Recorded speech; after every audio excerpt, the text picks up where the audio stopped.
Hello and welcome to your in-depth weekly horoscope for week commencing the 4th of July for the Sun or the Ascendant. I'm going to give you a broad overview of what to expect. Please stay with me. I will then give you the main pointers for each of the zodiac signs from Aries through to Pisces. Now the Sun starts this week in the sign of Cancer but is joined on Tuesday by the quick wits of Mercury. So if we want to be talking more about where we live, how we live there, or whom with, or catching up with news with family members or those people in our extended clan, then Mercury's transition through this sign is certain to help that. But also on Tuesday, Mars, the planet of passion, moves out of the sign that it governs, where it's been for the last 6 weeks. Aries, brilliant for initiating things and getting a bit more active and on the front foot. For the next 6 weeks, Mars is in Taurus, which is obviously an earth sign. So that's very much more to do with tangibility. So the ideas need to be converted into something more long-lasting. But if we do want to grapple with those financial challenges that are presenting themselves with energy increases and foodstuffs going up, the cost of fuel also for our vehicles, then Mars is going to give us a lot of spark of determination to do so. But Mars in Taurus is also very sensual, and of course Mars is the planet of action. So if you're wanting to bring a little bit more raunch to your love life, Mars can certainly help. But Taurus also governs food, and Mars is about impulse. So we could find ourselves, wanting to enjoy the good things in life. And if we can get together with loved ones, with the Sun and Mercury in the 4th house of the overall zodiac, then that's going to be a timely thing to do. But in the second half of this week, the Sun's going to be forging an electric angle to Uranus, the planet of innovation, also in the sign of Taurus. And perhaps there could be some ideas sparking around how we live, especially about creating more space or being more flexible, which Uranus would really help us to engage with. It could also be the case that with Uranus in this sign, that some kind of sudden change or opportunity could present itself around that home-based agenda. Also in the second half of this week, Mercury, the planet that's just moved into the sign of Cancer, is in a right angle to Jupiter. So I think it's important with that particular aspect not to promise more than we can realistically deliver, but it's actually quite an upbeat and positive angle nonetheless. Now, at the heart of this week, we do have a quarter moon in the sign of Libra, which is about relating. The Sun, of course, in Cancer, the sign of feeling. So it's possible someone around us could be feeling a little bit more sensitive, maybe need some support. It could be that two people we get on really well with are not finding it quite so easy to coexist, and we may find ourselves being the in-between person, trying to bring them together in some kind of helpful way. But just generally, somebody that's close to us could seem a little bit out of sorts.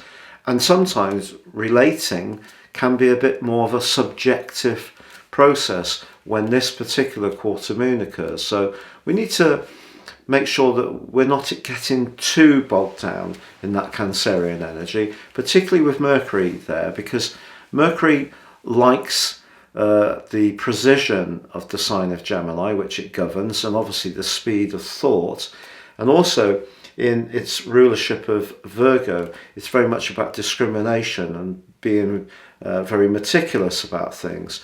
So in the sign of Cancer, the emotion of Cancer can diminuate some of the clarity that Mercury has. So I think that this quarter moon does suggest that some relationships may need to be worked at somewhat. But in general, Mars moving into the second house can give us a real desire to enjoy good food, good wine, good company. It could be with those that we really care for, and getting together in some kind of home-based gathering could be on the agenda for many people this week. Now I've crashed through the 100,000k mark in terms of subs on YouTube. If you have already subbed, I'm so grateful. If you've yet to do so, I'd be honoured if you do so now. Please click or tap on the bell notification symbol. And if you would like to ascend above this Zodiac broadcast and understand more and embrace more serious astrology, with my special package, if you give me 3 pieces of birth data of time, date and place, I can give you a roadmap that can guide you for the rest of your life and a 12-month personal forecast, and you get 30% off. Please see the link below. But now, please stay with me for each of the 12 zodiac sign forecasts. So Pisces, your week commencing the 4th of July forecast sees Mercury move into the super sociable 5th house. If you have been feeling more reflective or feeling more at ease in your immediate environs, it wouldn't be a surprise, despite the fact the sun has been lighting up the 5th house, which is very much to do with self-expression. The reason that you may have been a little bit more reticent is, of course, you've had Venus and Mercury in house 4. Venus continues in house 4, forging a lovely link with the sun and Uranus. So you could find yourself talking to a family member or someone you feel very comfortable with, and the topic might be a lot to do with how you live where you live. It may be to do with some decorative changes. You may be exploring some ideas. You may actually be still pushing on and achieving those. If you've made those changes, I think Mercury moving into your 5th house can give you the enthusiasm to perhaps be more mindful to invite people around and share your space. And what gives you a little bit more desire to be more interactive is Mars moving into the sign of Taurus, which for you is house 3. This is great for links to neighbours. Of course, Mars is about passion and the 3rd house is about our ideas. So over the next 6 weeks, if you are someone with a real connection to the digital world or even print, if you write, you may find that you're going to be very driven and very productive. Now, also your co-ruler of Jupiter is forging a square with Mercury once Mercury moves. I think that's kind of saying to you, you may fancy a bit of a flutter with that combination, and it could be delightfully positive for you. But as ever, with all speculation, it's important to be able to afford the stake. But more seriously, Jupiter in house 2 can still continue to be good for firming up your foundations. In its link to Mercury, maybe you'll decide to treat yourself to some new technology, new telly, new PC, a new phone, something like that, and just feel that you deserve that. The quarter moon at the middle of this week is in Libra, and for you that's house 8. House 8 against house 5, where the sun is. Possessiveness and control, they can be very, very destructive emotions in relationships.